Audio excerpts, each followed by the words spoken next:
আমার প্রিয় ছাত্রছাত্রীবৃন্দ, কল্যাণী বিশ্ববিদ্যালয়ের অন্তর্গত বিভিন্ন কলেজে যে সমস্ত ছাত্রছাত্রী 6 সেমিস্টারে পলিটিক্যাল সায়েন্স অনার্স নিয়ে পড়াশোনা করছো, তোমাদের জন্য এই ভিডিওটি অবশ্যই শেষ পর্যন্ত দেখবে, কারণ তোমাদের গুরুত্বপূর্ণ ইনফরমেশন থাকবে। তোমরা যদি না দেখো তাহলে তোমাদের কাছে ভুল ইনফরমেশন চলে যাবে।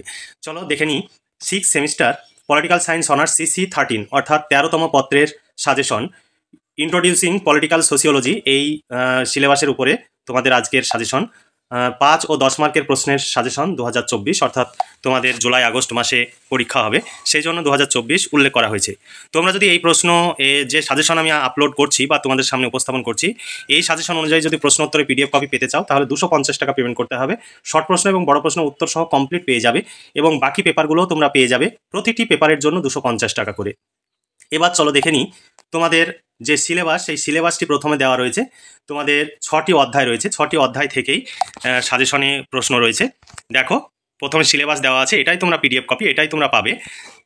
তারপরে সাজেশনের প্রশ্নগুলো অধ্যায় অনুযায়ী রয়েছে। প্রথম অধ্যায় 1 নম্বর প্রশ্ন, রাজনৈতিক সমাজতত্ত্বের অনুশীলনে ব্যবস্থা জ্ঞাপক দৃষ্টিভঙ্গি আলোচনা করো। 2 নম্বর প্রশ্ন, রাজনৈতিক সমাজতত্ত্বে কিভাবে সমসাময়িক সুশাসন বিষয়ক সমস্যা সমূহকে নির্দেশ করে সেই সম্পর্কে একটি সংক্ষিপ্ত টিকা লেখো।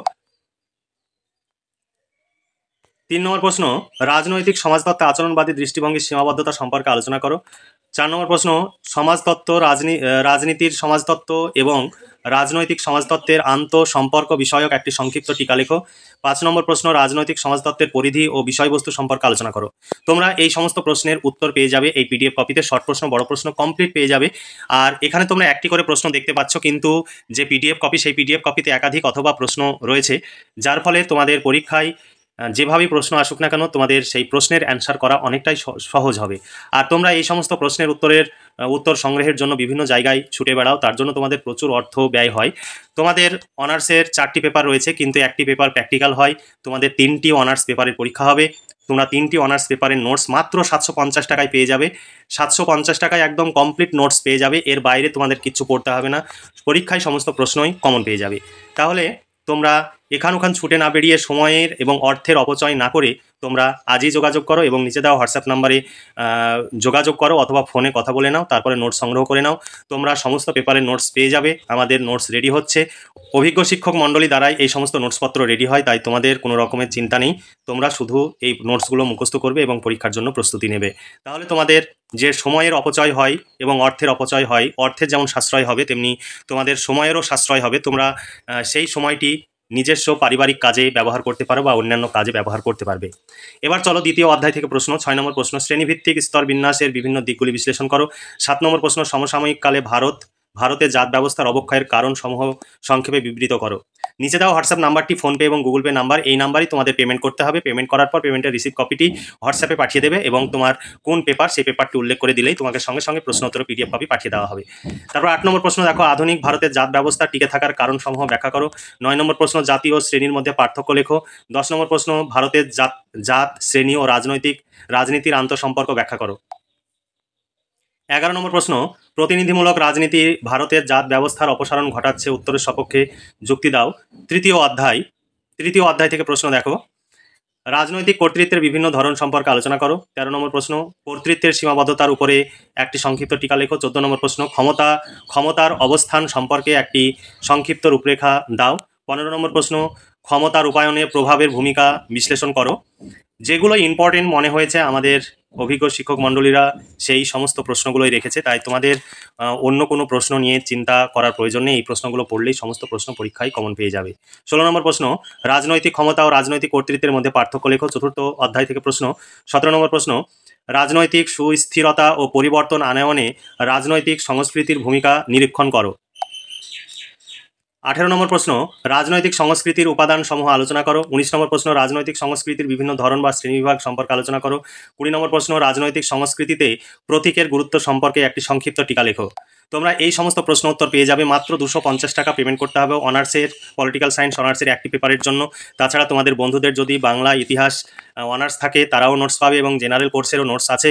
তোমরা তোমাদের বন্ধুদের অবশ্যই জানাবে এবং এই ভিডিওগুলো বন্ধুদের মধ্যে শেয়ার করবে। তাহলে তোমরা যেমন উপকৃত হচ্ছ, তোমাদের বন্ধুরাও উপকৃত হবে। তারপরে দেখো 21 নম্বর প্রশ্ন, রাজনৈতিক আধুনিকীকরণে রাজনৈতিক সংস্কৃতির ভূমিকা সমালোচনামূলক নিরীক্ষণ করো। পঞ্চম অধ্যায় থেকে প্রশ্ন। 22 নম্বর প্রশ্ন, তুমি কি মনে করো যে রাজনৈতিক সামাজিকীকরণের মাধ্যম হিসাবে গণপ্রচার ব্যবস্থার গুরুত্ব বর্তমানে অধিক? 23 নম্বর প্রশ্ন, রাজনৈতিক সামাজিকীকরণে ক্ষমতা এবং কর্তৃত্বের তাৎপর্য আলোচনা করো। 24 নম্বর প্রশ্ন, রাজনৈতিক সামাজিকীকরণের গুরুত্ব আলোচনা করো। 25 নম্বর প্রশ্ন, রাজনৈতিক সামাজিকীকরণের সংজ্ঞা ও বৈশিষ্ট্য সম্পর্কে আলোচনা করো। এবার ষষ্ঠ অধ্যায় এবং শেষ অধ্যায় থেকে তোমাদের প্রশ্ন দেখো। 27 নম্বর প্রশ্ন, রাজনৈতিক উন্নয়ন বিষয়ে লুসিয়ান পাই এর ধারণা সম্পর্কে সমালোচনামূলক আলোচনা করো। 28 নম্বর প্রশ্ন, রাজনৈতিক উন্নয়নের ধারণার উপরে সমালোচনামূলক আলোচনা করো। 29 নম্বর প্রশ্ন, আধুনিকীকরণ তত্ত্ব বিকাশের 3টি প্রবাহ সংক্ষেপে আলোচনা করো। 30 নম্বর প্রশ্ন, রাজনৈতিক আধুনিকীকরণ এবং রাজনৈতিক উন্নয়নের মধ্যে সম্পর্ক আলোচনা করো। 31 নম্বর প্রশ্ন, রাজনৈতিক আধুনিকীকরণের উপরে একটি সমালোচনামূলক নিবন্ধ রচনা করো। এই ছিল তোমাদের সাজেশনের প্রশ্ন। এই প্রশ্নগুলো তোমরা পড়লেই আশা করি পরীক্ষায় সমস্ত প্রশ্নই কমন পেয়ে যাবে, এবং এখানে একটি করে প্রশ্ন দেখলে কিন্তু পিডিএফ কপিতে একাধিক অথবা প্রশ্ন দেওয়া রয়েছে।